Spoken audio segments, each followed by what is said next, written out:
एक रात अचानक आसमान में कई फाइटर जेट दिखाई देते हैं। कुछ ही मिनटों में मिसाइलें गिरने लगती हैं और मध्य पूर्व का सबसे शक्तिशाली देश ईरान सीधे युद्ध में फंस जाता है। दूसरी तरफ हैं दो बड़े देश अमेरिका और इजराइल। और सबसे बड़ा सवाल ये है कि क्या ये युद्ध अचानक शुरू हुआ या इसकी कहानी कई साल पहले ही शुरू हो चुकी थी। आज हम समझेंगे अमेरिका, इजराइल और ईरान के बीच ये टकराव कैसे शुरू हुआ और अब तक इसमें क्या क्या हो चुका है। इस कहानी को समझने के लिए हमें 1979 में जाना होगा। उस साल ईरान में इस्लामिक क्रांति हुई और एक ही झटके में देश की सरकार बदल गई। नई सरकार ने अमेरिका और इजराइल दोनों को अपने सबसे बड़े दुश्मन के रूप में देखना शुरू कर दिया। इसके बाद से ईरान ने मध्य पूर्व में कई ऐसे संगठनों को समर्थन देना शुरू किया जो इजराइल के खिलाफ लड़ते हैं। दूसरी तरफ इजराइल का आरोप था कि ईरान चुपचाप न्यूक्लियर हथियार बनाने की कोशिश कर रहा है। यही वो मुद्दा था जिसने धीरे धीरे इस टकराव को और ज्यादा खतरनाक बना दिया। भाग 2, 2025 की 12 दिन की जंग। जून 2025 इजराइल ने अचानक ईरान के न्यूक्लियर और सैन्य ठिकानों पर हमला कर दिया। यह हमला इतना बड़ा था कि कई सैन्य कमांडर और वैज्ञानिक मारे गए। ईरान ने जवाब में सैकड़ों मिसाइल और ड्रोन सीधे इजराइल की तरफ भेज दिए।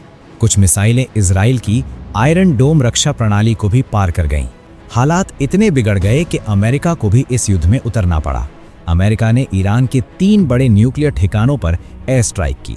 इसके जवाब में ईरान ने कतर में मौजूद अमेरिकी सैन्य बेस पर मिसाइल हमला कर दिया। दुनिया को डर था कि ये संघर्ष कहीं तीसरे विश्व युद्ध में न बदल जाए, लेकिन 12 दिन की भीषण लड़ाई के बाद अमेरिका की मध्यस्थता से एक अस्थायी युद्ध विराम हो गया। भाग 3, 2026 में फिर भड़का युद्ध। लेकिन ये शांति ज्यादा दिन नहीं चली। फरवरी 2026 में अमेरिका और इजराइल ने एक बार फिर ईरान पर बड़ा सैन्य अभियान शुरू किया। इस ऑपरेशन का मकसद था ईरान की न्यूक्लियर क्षमता को खत्म करना और उसकी सैन्य ताकत को कमजोर करना। इजराइल ने इस ऑपरेशन को नाम दिया लायंस रॉर और इस बार हमले पहले से भी बड़े थे। ईरान के कई शहरों में एक साथ एयर स्ट्राइक की गई। इसके जवाब में ईरान ने इजराइल और खाड़ी देशों में मौजूद अमेरिकी सैन्य ठिकानों पर मिसाइल और ड्रोन हमले शुरू कर दिए। धीरे धीरे पूरा मध्य पूर्व युद्ध के मैदान में बदलने लगा। भाग 4, दुनिया पर असर। इस युद्ध का असर सिर्फ इन 3 देशों तक सीमित नहीं रहा। तेल के दाम तेजी से बढ़ने लगे। कई देशों ने अपने नागरिकों को मध्य पूर्व से निकालना शुरू कर दिया। सबसे बड़ी चिंता थी हॉर्मुज़ जलडमरू मध्य की। यहीं से दुनिया के बड़े हिस्से में तेल की सप्लाई जाती है।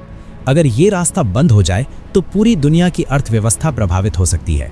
इसी वजह से पूरी दुनिया इस युद्ध पर नजर रखे हुए है। लेकिन सबसे बड़ा सवाल अभी भी बाकी है कि क्या ये युद्ध यहीं रुक जाएगा या फिर मध्य पूर्व में एक और बड़ा युद्ध दुनिया को देखने को मिलेगा। इतिहास हमें एक बात जरूर सिखाता है, जब बड़े देश टकराते हैं तो उसका असर सिर्फ उन्हीं तक सीमित नहीं रहता, पूरी दुनिया उसे महसूस करती है। और ईरान, अमेरिका, इजराइल का ये टकराव शायद अभी खत्म नहीं हुआ है।